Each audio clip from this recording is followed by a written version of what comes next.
Биздин жалкоолугубуздан Куранды көп окубай турганыбызды дагы Аллах Таала билген. Ошого Аллах Таала кыска сүрөлөр түшүрүп берген.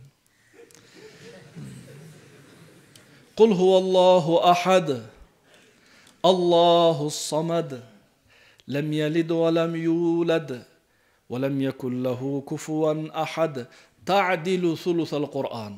Bir жолу ихлас окуңуз, Курандын 3/1 окудуңуз. 3 жолу окуңуз, мен хатым кылып атама багыштадым десеңиз калпычы болбойсуз. Эмне үчүн? Хадисте келген. Ихлас сүрөсүн 1 жолу оку, Куран 3/1 этети. Себеби Аллах Таала билет да биз Куранды хатым кыла албайбыз. Жеңилдиктер, бүт жакта жеңилдиктер. Даарат алып жатабыз. Бул жагынан адам сергейт, даарат алганда тазалык болот. Кошумча бетин жууганда көзү менен жасаган күнөөсүн Аллах кечип жатат.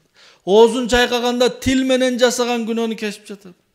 Башынан масых тартканда ойлоп жасаган күнөөлөрүн, бутун жууганда баскан күнөөлөрүн кечип жатат. Мындай мейримдүү зат Аллах. Мындай мейримдүү жок эч ким. Күнөө жасап келип мешитке даарат алса таптаза. Шайтан дагы чарчайт да биздин артыбызданчы. Кечке күнөө жасатсам келип бир намаз окуйт, о мен жок эчтеке.